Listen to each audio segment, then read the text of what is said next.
Miarabantsika rehetra amin'ny anaran'ny tompo mahireza indrindra satria ny fahafatesana dia izay indreravana no lohatenin'ity video manaraka ity natao indrindra ho antsika kristianina izay matahotra fahafatesana na ihany koa marary mafy eo am-bavahoana ny fahafatesana na antitra zokiolona efa mahatsiaro hoe manantanina ny fahafatesana eny natao ihany koa ho anao izay ao anatin'ny alahelo satria ny dona-pahoriana misy havana na namana akaiky ianao izay kristianina nindaosy ny fahafatesana natao indrindra mba ampahirezana antsika ampiorina ny finoantsika fa raha ny soratra masina ny jerena tena misy fanantenana na dia eo anatrehan'ny fahafatesana aza. Ny zavatra voalohany izay tiako tadidinao dia izao ny fahafatesana ry havana dia fanombohana fa tsy fiafarana, tsy hoe tapitra vita tanteraka ny amin'ilay olona fa raha Jesosy Kristy dia nilaza mihitsy manao hoe izao ny fananganana ny maty sy fiainana izay mino ahy na dia maty aza dia ho velona indray. Jaona 1:20 zany hoe tena izy fiainana, izy fahavelomana indray aorina ny fahafatesana ary izy no santatra ho an'izay rehetra efa nodimandry.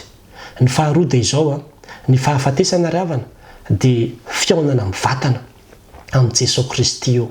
Aorina ny fahafatesana dia hahita azy sika, ho tsenaina isika, handray atsika izy ary zavatra lehibe zany ndrataony nambarany tamin'ilay jorato ambony azy fijaliana anio izy nionanao amiko any am-paradisa ary zany mihitsy mahatonga ny apokalipsy 4:17 ilaza manao hoe sambatra ny maty dia izay maty ao amin'ny tompo.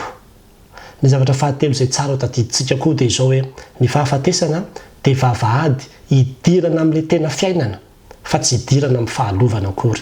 Izao tontolo izao tsy mahita fa tsy ny fasana dia hoe ato zany ny hafarany dia potika sy mba lo ato zany dia izay no mahatonga azy tena malahelo.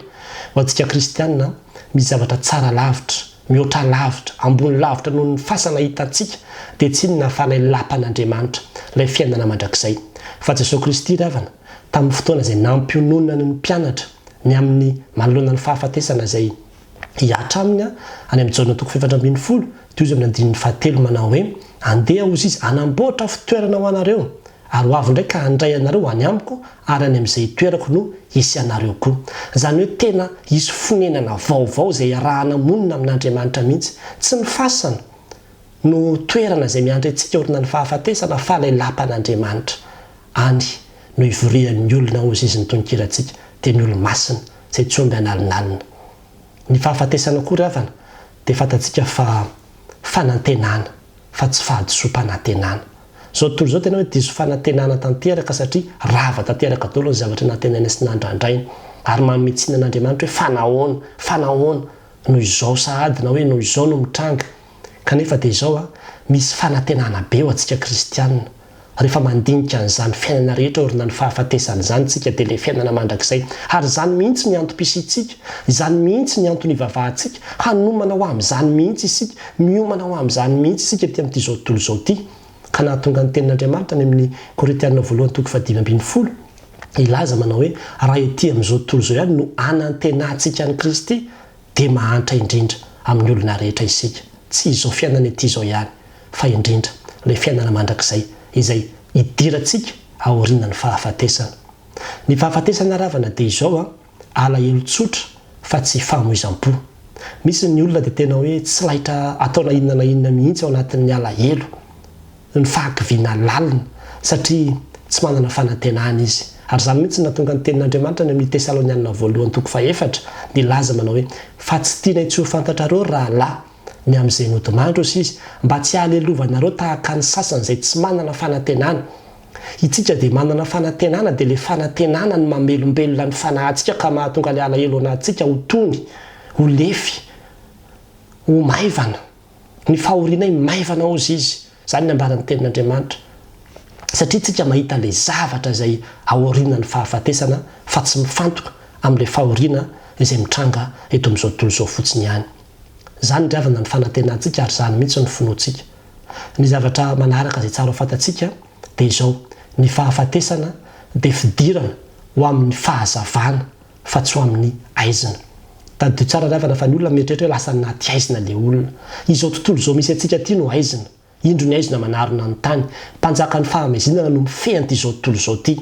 rehefa miala etsika dia miditra amin'ilay fahazavana amin'izay, miditra amin'ilay tena fiainanao anatin'ny fahazavana tanteraka amin'izay dia ilay ao amin'Andriamanitra. Ambaran'ny Apokalipsy 2:25 fa ao amin'io Jerosalema vaovao io tsy mila ny fanazavana na ny masoandro intsony fa Andriamanitra mihitsy ny fahazavanao. Izany toeram-pahazavana zany no hiderantsika ka tsy mieritreritra mihitsy hoe lasa anaty aizina fa tena hiditra anatin'ny fahazavana miala amin'izao aizina izay manarona antsika izao. Ny fahafatesana ry havana dia tombony fa tsy faharesena. Ary zany nambaran'ny Paoly any amin'ny Filipianina 2:5-20 Kristy natona velomako izy ary ny fahafatesana no ahazoko tombony satria fatany ny asarobidiny zany hoe fiainana aorina ny fahafatesana zany. Ny fahafatesana ry havana dia fiafaran'ny ady ary fiatombohan'ny tena fandresena.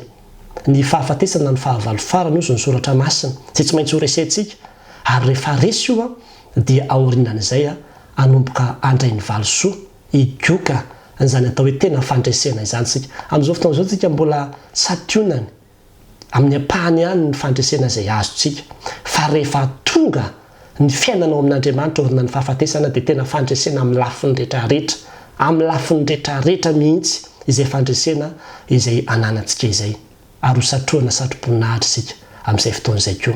Ka dia mahereza indrindra fa zany ny finoana sy fanantenana izay lehibe indrindra mamelombelona ny fanahintsika. Ny fahafatesana ry havana dia tsy inona fa veloma mandra-piaona fa tsy veloma mandrakizay.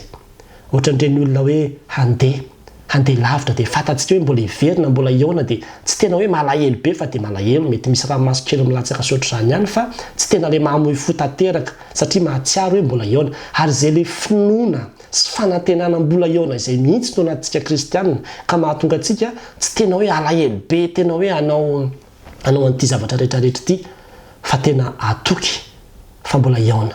Ary zany mihitsy no ambaran'ny tenin'Andriamanitra rehefa nisaraka tamin'ny mpianatra ny tompo dia izay nambarany hoe vetivety foana ozy izy dia tsy ahita intsony ianareo ary vetivety foana dia ahita indray ianareo. Any amin'ny Jaona 5:12 vetivety zany hoe iaona, vetivety ihany, mandalo ihany ny taona, mandalo ny 20 taona ny 70 taona fa avy eo manana fanantenana fa mbola iaona sika indray androany. Ary tsy reny namany havana sy namana riodomandry ireny fa nareo olona malazo misoatra masina taloha aza dia mbola iaona amin'ireny sika. Izany anie ny fifalitsika izany anie ry havana ny fanantenantsika ao amin'Andriamanitra. Ny fahafatesana ry havana ny farany izay lehibe indrindra dia izao fialantsika amin'izao fiainana mandalo izao ary andraisantsika ilay satroboninahitra mandrakizay. Satroboninahitra mandrakizay no miandry antsika ao amin'Andriamanitra ary amin'ny fahafatesana no fotoana anolorana antsika amin'ny fomba ofisialy izany satroboninahitra izany. Ary zany natonga ny Paoly nilazany amin'ny Korintianina 2:4-7 manao hoe fa ny fahorinay maivana izay vetivety foana dia maika miasa fatratra indrindra ka hatanteraka voninahitra mavesatra mandrakizay ho anay.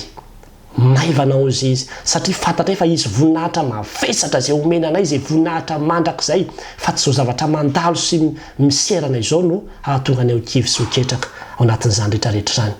Dia ozy ilay evanjelistra amerikanina antsoina hoe Moody ozy izy manao hoe teolohan'ny fahafatesana miana lavitra ny tany ozy izy misokatra ny lanitra anio no hanomezana ny satroboninahitro.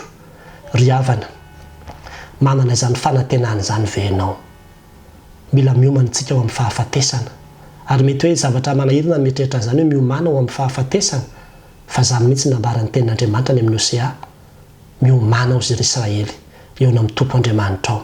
Miomana ry havana fa raha mbola maheno an'izao fitoriana filazantsara izao anao mbola fitiavan'Andriamanitra, atoloran'Andriamanitra ny fonao, atoloran'Andriamanitra ny fiainanao, miala amin'ny ratsy, manatona an'i Jesosy Kristy dia ho hitanao fa hiala ny tahotra ny fahafatesana, hiala ny alahelo, hitsiro ny fanantenana na dia eo aza ny fahafatesana. Dia mahereza indrindra ho an'Andriamanitra ny voninahitra. Amen.